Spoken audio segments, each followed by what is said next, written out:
श्री रामलला की वे दो तस्वीरें जिन्हें गर्भगृह में नहीं मिल पाई जगह, जाने इनके कहां कर पाएंगे दर्शन। गणेश भट्ट द्वारा बनाई गई रामलला की तीसरी मूर्ति को नवनिर्मित राम मंदिर के गर्भगृह में जगह नहीं मिली है। 51 इंच की इस मूर्ति की तस्वीरें अब जारी की गई हैं और मंदिर ट्रस्ट ने कहा है कि मूर्ति को मंदिर परिसर में स्थापित किया जाएगा। अयोध्या के राम मंदिर के गर्भगृह में रामलला की एक मूर्ति विराजमान है। इस मूर्ति को मैसूर के मशहूर मूर्तिकार अरुण योगीराज ने बनाया है। एक मूर्ति विराजमान है। इस मूर्ति को मैसूर के मशहूर मूर्तिकार अरुण योगीराज ने बनाया है।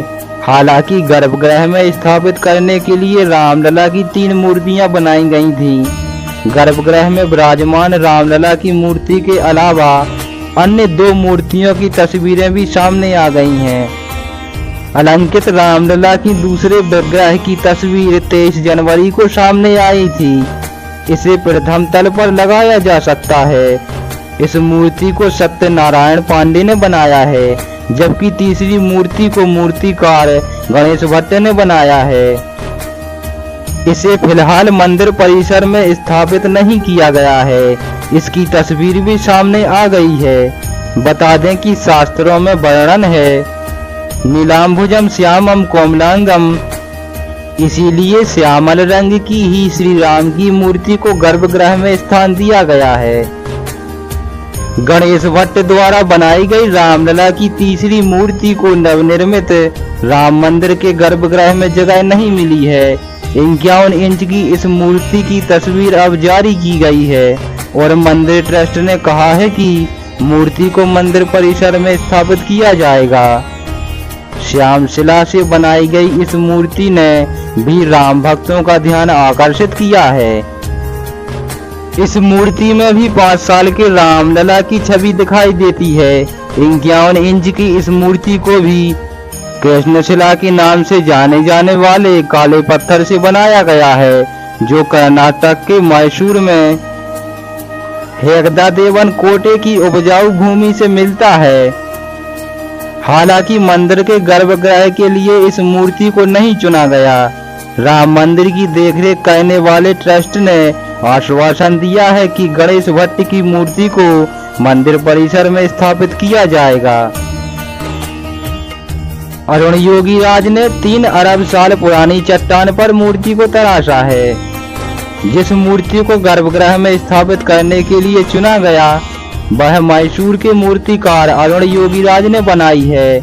उन्होंने 3 अरब साल पुरानी चट्टान पर सावधानी पूर्वक मूर्ति को तराशा है, जो अपने नीले रंग की कृष्णशिला के लिए जानी जाती है। इस प्राचीन पत्थर की खुदाई मैसूर के गुज्जे गोदानपुरा गांव से की गई थी, जिससे मूर्ति में कालातीत भव्यता का तत्व जुड़ गया।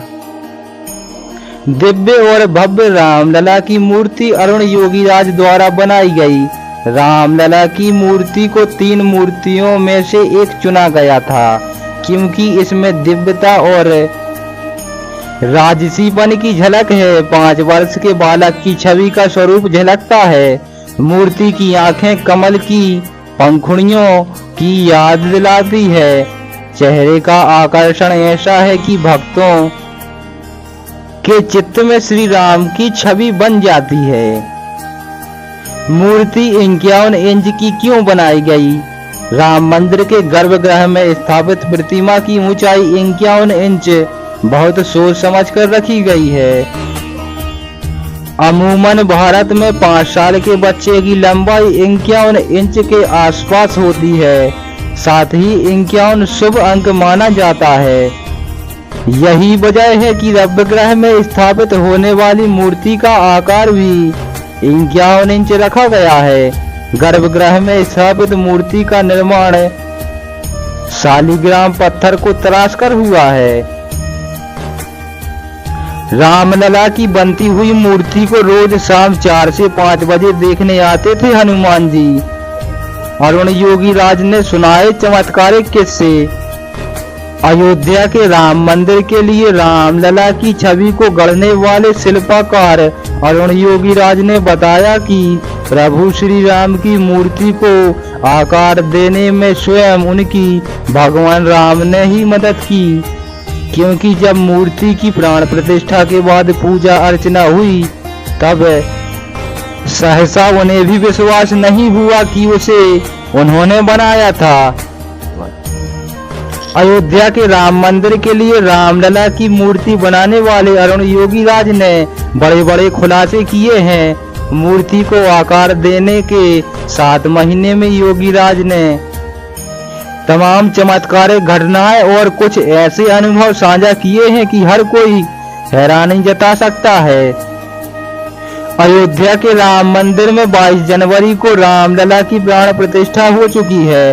प्रधानमंत्री नरेंद्र मोदी की यजमानी में हुए धार्मिक समारोह के बाद राम भक्तों का सैलाब बालक राम की अद्भुत छवि को निहारने राम मंदिर में उमड़ रहा है। प्रभु की इस छवि को गढ़ने वाले शिल्पकार अरुण योगीराज ने बताया कि रामलला की मूर्ति को आकार देने में उनकी स्वयं भगवान राम ने मदद की है, क्योंकि जब मूर्ति की प्राण प्रतिष्ठा के बाद पूजा अर्चना हुई तब सहसा उन्हें भी विश्वास नहीं हुआ कि उसे उन्होंने बनाया था। पूजा के दौरान रामलला की प्रतिमा पहले से कहीं ज्यादा दिव्य और लौकिक हो गई। योगीराज ने एक ईश्वरीय किस्सा बताया। कहा कि जब वह मूर्ति तराशने का काम करते थे तब हर दिन शाम 4 से 5 बजे एक बंदर आता था।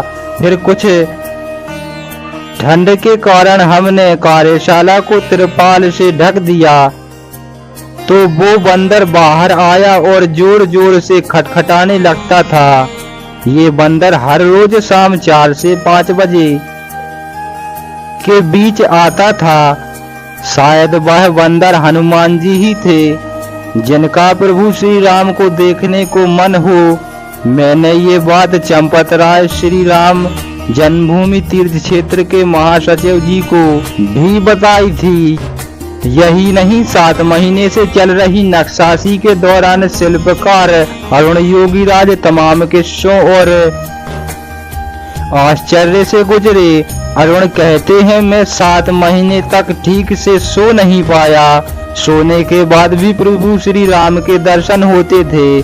दीपावली पर आए राम, वहीं सैकड़ों मूर्तियों को आकार देने वाले अरुण योगीराज रामलला के चेहरे और नेत्रों को रूप देने के पहले काफी सशंकित भी थे, क्योंकि उनका मानना था कि यह मूर्ति पूरे देश और दुनिया के लिए पूजनीय होगी। ऐसे में बालक राम के मुख और आकार देने को लेकर मन में थोड़ा सा भय भी था, लेकिन अचानक दीपावली के समय उन्होंने अयोध्या के प्रभु श्री राम का रूप धरकर आए बालकों को देखा और वहीं से भगवान के बालक स्वरूप को गढ़ दिया और सामने आया चमकता आभा मंडल, दिव्य दृश्य और मुस्कुराता हुआ मुख। तो दोस्तों, आज के वीडियो में इतना ही। वीडियो अंत तक देखने के लिए धन्यवाद। वीडियो को एक प्यारा सा लाइक करके चैनल को सब्सक्राइब करके घंटी अवश्य दबाएं, ताकि हम जब भी वीडियो डालें आपको नोटिफिकेशन मिलता रहे। जय श्री राम। मिलते हैं अगली वीडियो में, तब तक के लिए राम राम।